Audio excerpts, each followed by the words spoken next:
چاہے تیار ہو کے جائے، کوئی عرض نہیں ہے، سنت ہے، اچھی بات ہے. اور بلکہ آپ صلی اللہ علیہ وسلم کے پاس ایک مرتبہ ایک شخص آیا گھوڑے پر سوار، اس کے بال بکھرے ہوئے، داڑھی بکھری ہوئی، منہ پہ مٹی گھٹا، اور اس کا کوئی بڑی عجیب سی حالت تھی. تو آپ صلی اللہ علیہ وسلم نے اس کو فرمایا کہ تم جاؤ پہلے اپنے آپ کو سنوار کے آؤ، پہلے اپنے بال ٹھیک کر کے آؤ، اپنی داڑھی درست کر کے آؤ، اپنا منہ دھو کے آؤ.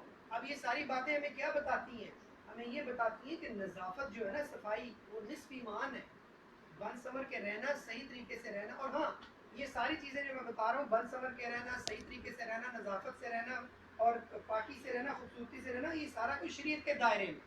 اس کا جو سب سے بڑی جو اس کی ایک شرط ہے وہ یہ ہے کہ یہ سب کچھ ان حدود میں ہو جو حدود اللہ تعالیٰ نے مقرر کی ہیں. اب یہ نہیں ہے کہ غیروں کے سامنے بنتے پھریں، ٹھیک ہے؟ وہ ٹھیک ہے، بنے سنورے سب کچھ کریں اس حدود تک جن حدود میں اللہ تعالیٰ نے انسان کو بننے سنورنے کا درس دیا ہے. اور اس کے لیے اللہ تعالیٰ نے محرم اور غیر محرم کی وہ شرائط رکھی ہے. ہر وہ شخص جو محرم ہے اس کے سامنے بننے سنورنے کے اپنے آداب ہیں، جو غیر محرم ہے ان کے سامنے بننے سنورنے کے اپنے آداب ہیں. ان آداب کو ملوز خاطر رکھ کر یہ مردوں کے لیے بھی یا عورتوں کے لیے بھی، لہٰذا ان آداب کو ملوز خاطر رکھتے ہوئے ہمیں یہ جمعے والے دن بھی یہ کام کرنا چاہیے، اور کہیں آنے جانے یا مہمانوں کو وصول کرتے وقت بھی یہ کام کرنا چاہیے. اب دیکھیں اس کا ثواب کیا ہوتا ہے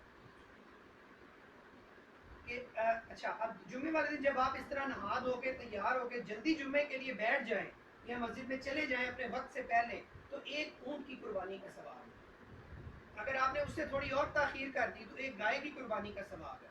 اگر اور زیادہ تاخیر کر دی تو پھر ایک جو ہے وہ دہن کی قربانی کا ثواب ہے، جسے کہ آپ دمبا کہتے ہیں، دمبے کی قربانی کا ثواب ہے. اور اگر آپ ایسے وقت پر گئے کہ جب امام جو ہے وہ اپنا خطبہ شروع کر چکا تھا، نماز جو ہے وہ شروع ہو چکی تھی، تو پھر آپ کو جمعے کا جو پچھلا وقت ہے اس کا کوئی ثواب نہیں ملے گا، صرف اس نماز کا بھی ثواب ملے گا جس وقت میں آپ شامل ہوئے. لیکن اگر آپ نے جمعے کے دن کے فضائل سمیٹنے ہیں تو پھر وقت سے پہلے تیار ہو کے وقت سے پہلے وہاں مسجد میں پہنچ کے اذکار کریں.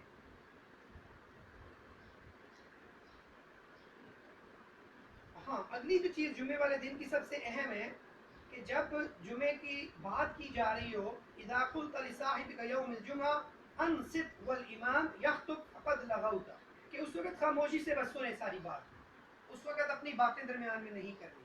اور جمعے والے دن کا ایک اور فضیلت یہ ہے کہ فَاقْصُرُوا عَلَيَّ مِنَ الصَّلَاةِ فِيهِ، کہ نبی کریم صلی اللہ علیہ وسلم پر اس دن بہت سا درود بھیجیں. وہ جو قرآن پاک کی آیت ہے نا، ان اللہ وملائکتہ، وہ اس کو زیادہ سے زیادہ اس پر عمل کریں. فَإِنَّ صَلَاتَكُمْ مَعْرُوضَةٌ عَلَيَّ، کہ آپ نے فرمایا کہ جمعے والے دن جو تم مجھ پر درود بھیجتے ہو مجھ پر پیش کیا جاتا ہے، زیادہ سے زیادہ درود پڑھے. یہ حدیث میں آتا ہے. اور قرآن پاک میں سے آیا ہے کہ سورہ کہف کی تلاوت کریں جمعے والے دن. جتنی زیادہ سورہ کہف کی تلاوت کریں گے اس کا بے شمار ثواب ہے جمعے والے دن اگر پڑھا جائے. اور کہا یہ گیا ہے اضاء له من النور ما بین الجمعتین، کہ جو شخص جمعے والے دن سورہ کہف پڑھے اللہ اس کے لیے ایسا نور روشن کر دیتا ہے جو ایک جمعے سے لے کے دوسرے جمعے تک اس کے لیے وہ روشنی ہی روشنی رہتی ہے. یہ ہے اس کا فضیلت سورہ کہف کی جمعے والے دن پڑھنے کی.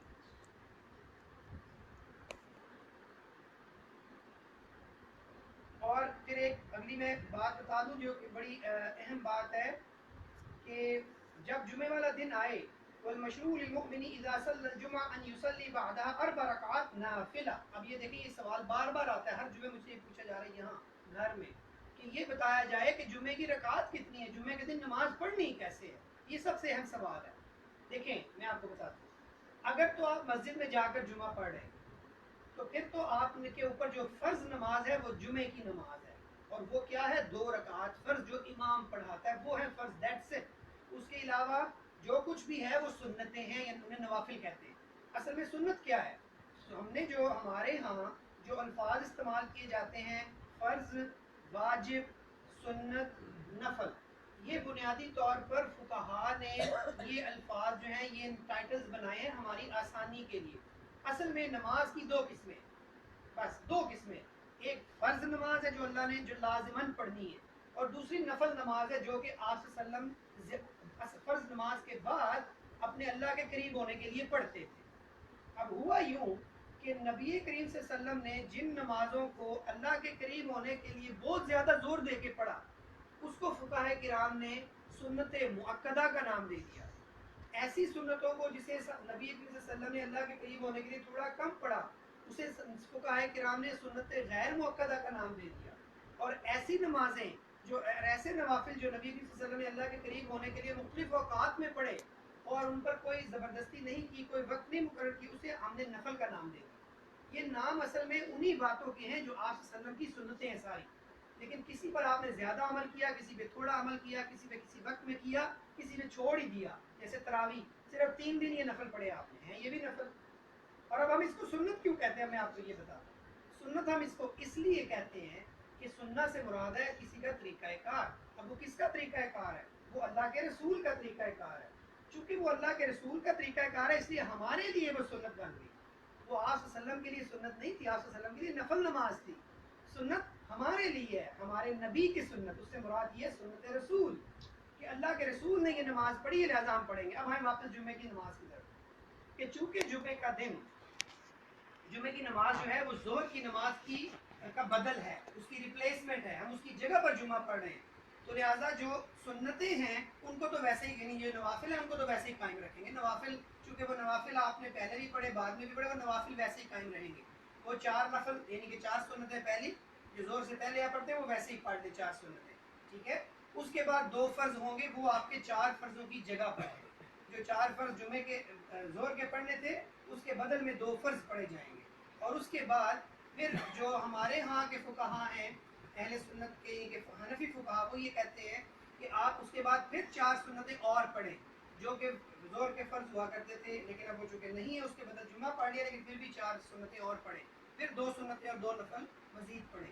لیکن جو عرب فقہا ہیں دوسرے اہل شافعی اور حنابلہ، وہ کہتے ہیں کہ جمعے کے بعد 2 سنتیں اور 2 نفل صرف پڑھیں، چونکہ آپ کے جو 4 فرائض ہیں وہ آپ نے 2 فرضوں کی جگہ پہ پڑھ لیے، لہٰذا اب دوبارہ سے 4 سنتیں پڑھنے کا مطلب یہ ہے کہ آپ اپنے آپ کو شک میں ڈال رہے ہیں کہ شاید ہمارا پتہ نہیں زور ہوئی ہے کہ نہیں ہوئی ہے۔ نہیں، وہ کہتے ہیں کہ آپ 4 سنتیں پہلی پڑھیں، پھر 2 فرض پڑھیں، پھر 2 سنتیں اور 2 نفل پڑھیں، یہ ان کی ترتیب ہے۔ لہٰذا نماز میں جمعے والے دن ایسے نماز پڑھی جائے گی۔ اگر آپ مسجد میں پڑھیں یا بعد جماعت جمعہ پڑھ رہے ہیں، اگر گھر میں آوازیں دوسری طرف، اگر جمعہ نہ ہو رہا ہو تو کیا کرنا ہے؟ مردوں کے لیے بھی عورتوں کے لیے بھی ایک ہی بات ہے اس میں، کہ اگر جمعہ نہیں ہو رہا تو پیورلی پوری ظہر کی نماز پڑھنی، یعنی 4 سنتیں 4 فرض، پھر 2 فرض نہیں پڑھنے خود، 4 سنتیں 4 فرض، 2 سنتیں 2 نفل، وہ اس طریقے سے آپ اپنی ریگولر ظہر کی نماز ادا کریں گے۔ تو یہ ہے جمعے کی نماز کا طریقہ۔